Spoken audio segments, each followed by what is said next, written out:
कोई भी भारतीय नागरिक एनआरसी। নমস্কার বন্ধুরা, বিভিন্ন সময় আপনারা দেখেছেন যে এনআরসির বহু রকম ডকুমেন্ট লাগে এনআরসি প্রমাণ করার জন্য। আসামেও ঠিক তেমনটাই হয়েছে বন্ধুরা। বিভিন্ন ধরনের নথি প্রয়োজন পড়ে যদি আপনার এলাকায় বা আপনার রাজ্যে এনআরসি শুরু হয়ে যায়। আসামে 2019 সালে এনআরসি যখন চালু হয়েছিল অনলাইনে, তখন প্রত্যেককে কিন্তু বিভিন্ন রকম নথি জমা করতে হয়েছিল। অর্থাৎ একটি ডকুমেন্ট ভিত্তিতে কিন্তু কোনোভাবে আপনি ভারতীয় দাবি করতে পারবেন না, তার জন্য আপনাকে বহু রকম তথ্য দিতে হবে। তার মধ্যে সবথেকে বড় কথা হচ্ছে বন্ধুরা জমির কাগজ। জমির কাগজ আপনাকে দেখাতে হবে, না হলে আপনাকে ভারতীয় ধরা হবে না, আপনাকে বিদেশি বলা হবে, আপনাকে ডিটেনশন ক্যাম্পে পাঠিয়ে দেওয়া হবে বা আপনাকে বাংলাদেশি ঘোষণা করা হবে।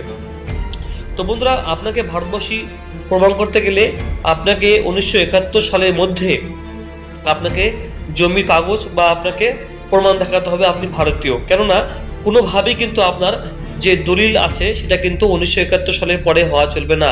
তাই আপনার বাবার বা আপনার ঠাকুর দাদার বা আপনার দাদুর বা আপনার পিতৃ পরিচয়ে পিতৃকুলের তাদের প্রত্যেকের কিন্তু 1971 সাল 25শে মার্চের আগে জমির দলিল বা জমির রেকর্ড দেখাতে হবে। ঠিক আছে?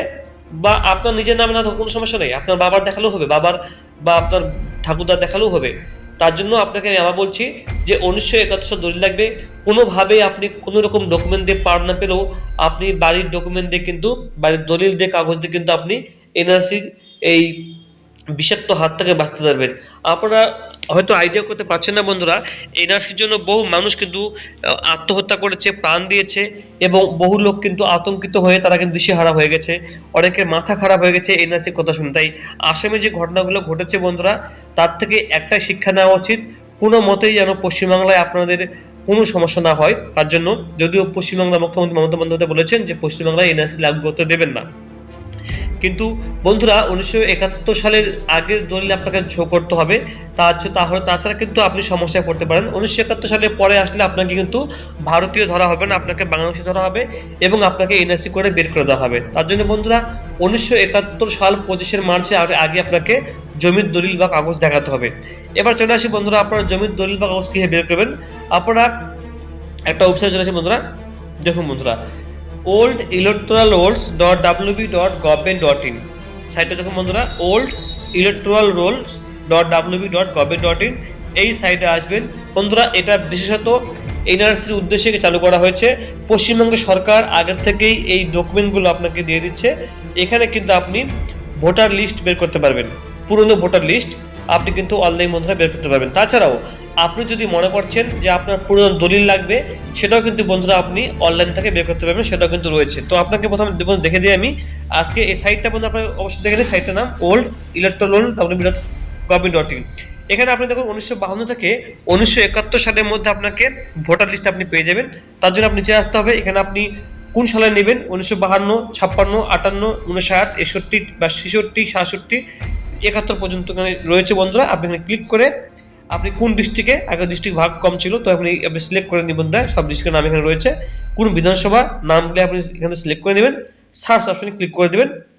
সঙ্গে সঙ্গে বন্ধু এখানে 10টা হোক, 2টা হোক, একটা হোক, যেটা পিডিএফ, সেই পিডিএফগুলো আপনি বন্ধু এখানে পেয়ে যাবেন। ঠিক আছে? নিয়ে কিন্তু বন্ধু ডাউনলোড করে নেবেন। এবার দেখুন আপনি কিভাবে জমির দলিল বের করবেন। তার জন্য আপনি এখানে WB রেজিস্ট্রেশনে ক্লিক করে দিবেন। রেজিস্ট্রেশন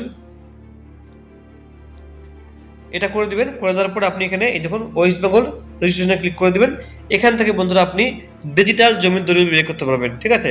এখানে আসার পরে আপনি এখানে কিন্তু দেখুন ডিড প্রেজেন্টেড, ডিড রেজিস্টার্ড, এখানে সব রয়েছে বন্ধুরা। এখানে এসে কিন্তু আপনি বন্ধুরা বের করতে পারবেন। তো আপনাদেরকে আমি পরবর্তীতে না হয় দেখিয়ে দেবো যদি আপনারা চান কীভাবে বের করতে হয়। তো এখানে আপনি ক্লিক করে খুবই সহজে কিন্তু বন্ধুরা আপনাদের জমির দলিলটা বের করে নিতে পারবেন, কোনো সমস্যা হবে না। এখান থেকে সমস্ত দলিল কিন্তু বন্ধুরা বের করা হয়। দেখুন বন্ধুরা আজকে কতগুলো জমি রেজিস্টার হয়েছে সব কিন্তু বন্ধু এখানে শো করে দিচ্ছে। ঠিক আছে? কোনো সমস্যা হবে না।